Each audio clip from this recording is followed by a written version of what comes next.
ये भी मेरा घर है, इसलिए इथों खलो के मैं तुहानू खुश आमदीद कह रहा हूं।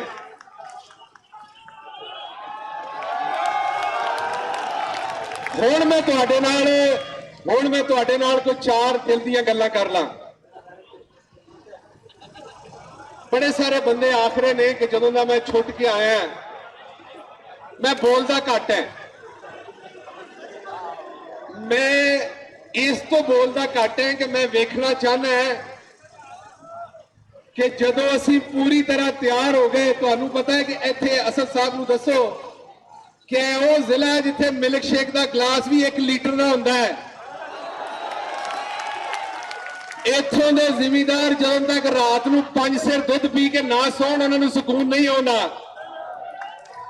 ते फिर साडे कोलों अद्धियां गल्लां नहीं हुंदियां, साडे कोलों पूरियां गल्लां हुंदियां ने।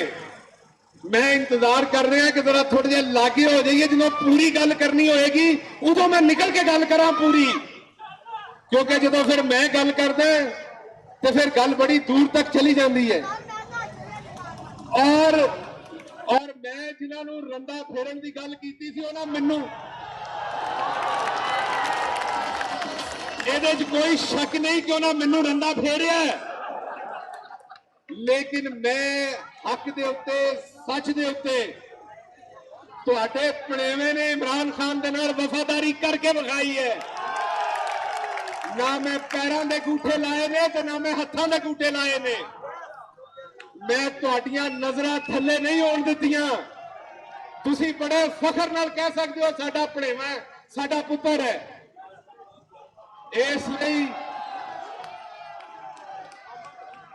इसलिए मैं तुहानू एक गल दसना चाहना, पाकिस्तान नू पिछले 75 सालों दे विच वफादार, इज्जतदार, गैरतमंद कौम जरूर मिली है, लेकिन बड़ी बदकिस्मती है कि वफादार, गैरतमंद और इज्जतदार लीडर नहीं मिले पाकिस्तान में। 75 साल बाद पाकिस्तान की किस्मत दे विच एक लीडर आया जिहदा नाम इमरान खान है। वो वफादार भी है, वो गैरतमंद भी है और वो गरीब का ख्याल करने वाला भी है।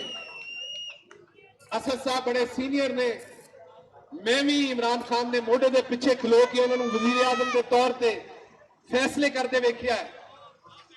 मैं बड़ा वादे वेख्या कि जो उन्होंने नजर आ रहा सी कि एक पासे उन्होंने कुर्सी जाएगी, शायद उन्होंने जान भी जाएगी, और दूजे पासे उन्होंने कौम की गैरत है। उन्होंने हंस के कौम की गैरत नूं अपने सीने नाल लाया है। उन्होंने कोई इहो जिहा थकिया हुआ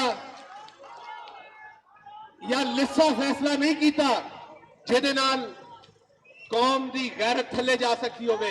वक्त बड़ा घट है, इसलिए मैं तुहाडे नाल थोड़ी गल करांगा।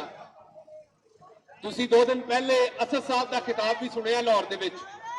तुसीं उहदे तो पाकिस्तान तहरीक इंसाफ की पूरी लीडरशिप का किबला भी देख लिया और इमरान खान के पिछे खड़े होने का जज्बा भी देख लिया। मैं सिर्फ तुहानू एक गल कहांगा, इस बारी वोट इमरान खान नू नहीं देने या चौधरी इशफाक नू नहीं देने। तुसीं इस बारी वोट तुसीं अपनी गैरत नू पाने ने, जे पाने ने ते जे अगली जिंदगी गैरत नाल जीनी है फिर इमरान खान और बल्ले ते वोट पाओ। ते जे असा हमेशा भेडां बकरियां तरह रहना है तो फिर ये वाले गोंगलू के मौजूद ने, जिन्नी बारी मर्जी इन्हां नू वोटां पाओ। मैं जिन्नी इन्हां दी मंजी पीढ़ी ठोक सकदा सा ठोकी है, हुण तुहाडी वारी है वोटां दे नाल इन्हां दी मंजी पीढ़ी ठोक दिओ।